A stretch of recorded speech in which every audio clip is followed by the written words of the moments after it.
واحلل عقدة من لساني يفقه قولي ربي يسر ولا تعسر ربي تمم بالخير ولا حول ولا قوة إلا بالله وصلى الله على سيدنا محمد وعلى آله وصحبه وبارك وسلم والحمد لله رب العالمين أما بعد.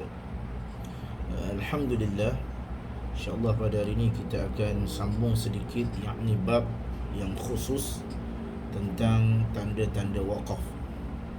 Seperti yang kita sedia maklum, tanda-tanda wakaf merupakan sesuatu yang sangat penting di dalam bacaan Al-Quranul Karim. Di sini kita akan terangkan simbol-simbol tertentu, ataupun kita boleh katakan simbol-simbol yang wakaf, simbol-simbol yang dibolehkan untuk wakaf ataupun tidak digalakkan untuk wakaf. Yang pertama adalah simbol mim, simbol mim kecil. Kebiasaannya mim ini ekornya akan melintang, dan ini menunjukkan wakaf tam, ataupun boleh juga disebut dengan wakaf lazim.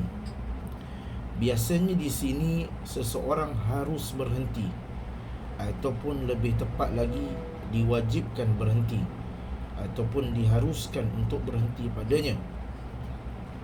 Maka kita perlu berhenti dalam keadaan mengambil nafas macam biasa. Contoh bacaannya adalah fatawalla anhum يوم يدعو الداعي إلى شيء نكر. Sekali lagi saya ulang, fatawalla anhum. Maka di sini mim tadi sedikit jarak jauh, dan ekornya melintang, dan ekornya melintang. يوم تدعو الداعي إلى شيء نكر. Ini yang pertama. Membezakan antara mim kecil dan juga iklab, ada beza. Mim kecil dan iklab. Kalau kita lihat di dalam Al-Quranul Karim, di dalam Al-Quranul Karim, bacaan mim iklab ini contohnya, mim itu hampir kepada nun atau tanwin, dan mim itu ekornya ke bawah. Ekor mim itu ke bawah. Contohnya dalam surah An-Nisa ini, kita lihat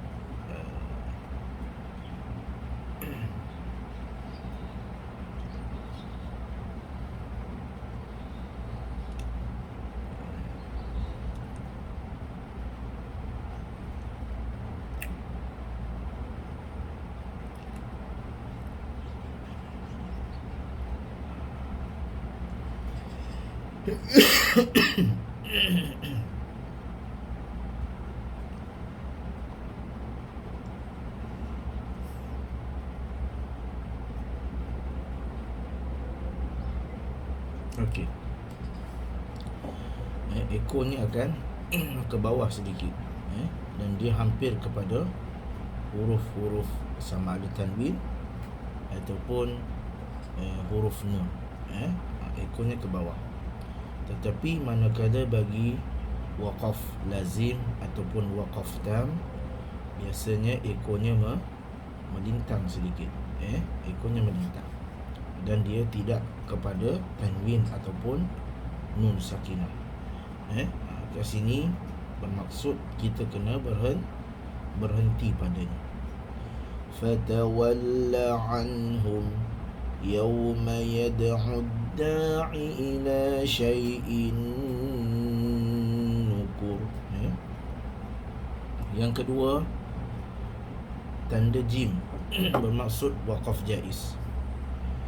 Tanda jim di sini bermaksud boleh untuk berhenti dan juga boleh untuk disambungkan.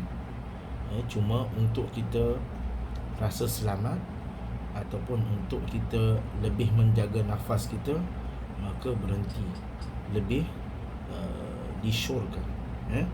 Contoh, sebab itu wakaf jaiz iaitu wakaf yang diharuskan, sama ada baik wakaf ataupun wasal. Maka lebih elok untuk kita wakaf sahaja. Yang pertama, menjaga nafas kita daripada melakukan kesalahan di dalam membaca Al-Quran. Yang kedua, menjadikan bacaan kita lebih baik, dan menjaga nafas kita agar tidak terputus. Contoh, فتلقى آدم من ربه كلمات فتاب عليه إنه هو التواب الرحيم. Seterusnya kat sini waqaf mamnu', yakni bermaksud lam alif, iaitu waqaf yang dilarang. Tidak harus waqaf padanya kecuali darurat atau terbersin atau terputus nafas dan sebagainya. Boleh berhenti di situ, tetapi dengan syarat mesti ibtida' ataupun ulang balik pada ayat yang sebelumnya. Contohnya, sekiranya boleh, maka jangan berhenti ataupun jangan waqaf di sini pada dalam simbol lam alif. Innal ladzina yaktumuna ma anzalna minal bayyinati wal huda min ba'di ma bayyanahu lin-nasi fil kitabi ulaik. Nanti ambil semula, ulaika yal'anuhumullahu wa yal'anuhumul la'inun. Ambil di situ. Yang keempat, okey, sekiranya kita berhenti pada lam alif, adakah berdosa? Hukum berhenti pada lam alif ini tidak berdosa, cuma bacaan tadi akan mencacatkan makna. Bila akan mencacatkan makna, sekiranya kita sengaja lakukan, dia telah seolah-olah kita telah memperlekehkan bacaan Al-Quran. Maka hati-hati kat sini. Maka perlulah kita ikut disiplin. Cuma tak berdosa seperti buat dosa besar lah, cuma dia termasuk di dalam lahan jali, yakni kesalahan yang besar. Makna kita kena ulang balik bacaan tu sampai betul. Seterusnya, kita pergi kepada hukum yang seterusnya, wasal aula. Wasal aula, ataupun kita lihat pada perkataan tersebut ada bentuk salla. Di sini yakni boleh wasal ataupun boleh waqaf. Boleh berhenti ataupun boleh sambung. Tetapi wasal aula maknanya sambung lebih diutamakan, ataupun wasal itu lebih digalakkan. Contohnya, sekiranya kita tidak cukup nafas, ataupun kita tidak ada nafas yang banyak, maka kita boleh berhenti, tak mengapa. Khatamallahu ala qulubihim wa ala sam'ihim wa ala absarihim ghishawah wa lahum 'adzabun 'adzim.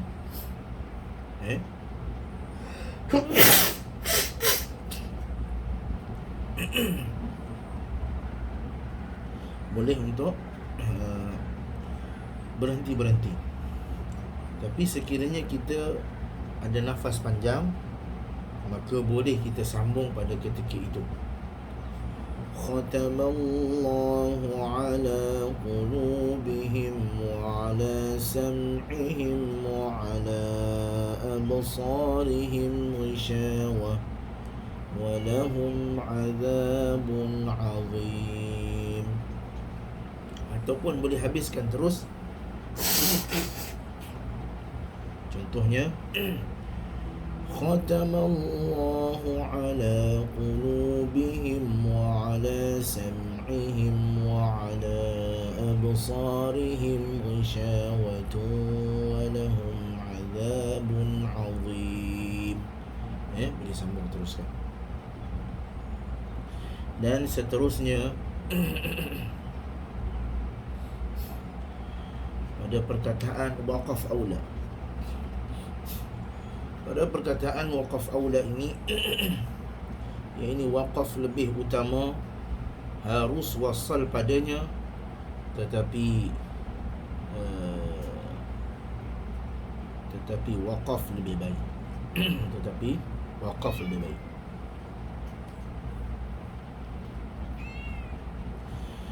وَإِذَا قِيلَ لَهُمْ آمِنُوا بِمَا أَنزَلَ اللَّهُ. Lagi sekali ulang.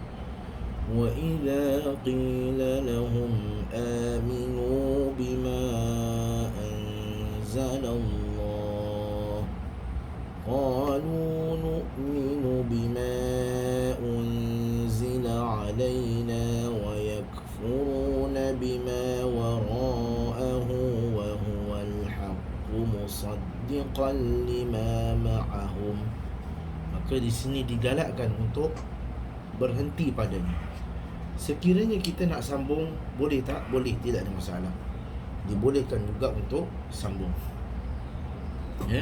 Sebab dia kata harus wasal padanya. Nak sambung terus pun digalakkan. Tetapi kalau tidak cukup nafas ataupun nak waqaf padanya pun boleh, dan itu lebih diutamakan. Lebih baik. Seterusnya, yakni titik 3 bermaksud diharuskan waqaf pada salah satu tempat sahaja. Dalam tariq Syatibiyah, maka di sini perlu berhenti pada salah satu sahaja. Perlu berhenti pada salah satu sahaja. Contohnya, Dzalikal kitabu la raib fihi hudan lil muttaqin. Ataupun Dzalikal kitabu la raib fihi hudan lil muttaqin. Tetapi harus wasal pada kedua-dua tempat tersebut. Boleh tak kita nak sambung terus? Boleh. Dia kata harus wasal pada kedua-dua tempat tersebut. Sekiranya kita berniat untuk nak menggabungkan semua ataupun nak berhenti pada lil muttaqin, maka boleh sambung terus. Zalikal kitabu la raiba fihi hudan lil muttaqin. Boleh.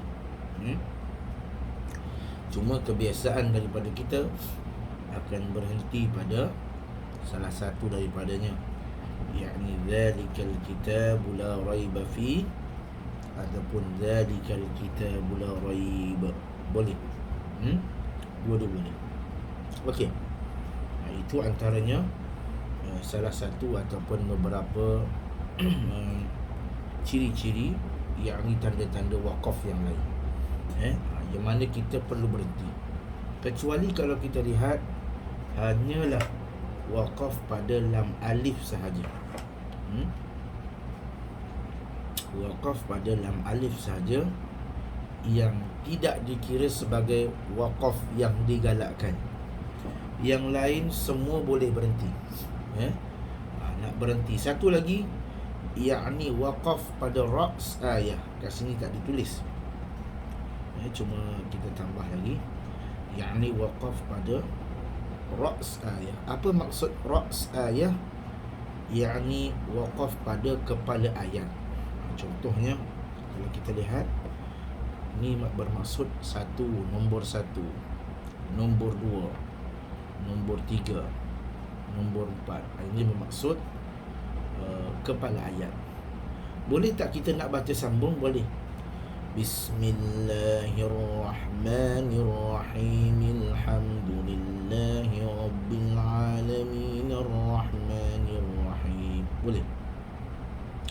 Tetapi diharuskan untuk kita waqaf pada ra's ayat, dan itu yang digemari ataupun itulah bacaan yang terbaik. Contoh, Bismillahirrahmanirrahim. Alhamdulillahi rabbil alamin arrahmanirrahim maliki yaumiddin. Boleh, kesemuanya boleh digunakan. Wallahu ta'ala alam. InsyaAllah sampai di situ saja kelas kita. Subhanallah wa bihamdika, asyhadu an la ilaha illa anta, nastaghfiruka wa natubu ilaik. Wa sallallahu ala Muhammad wa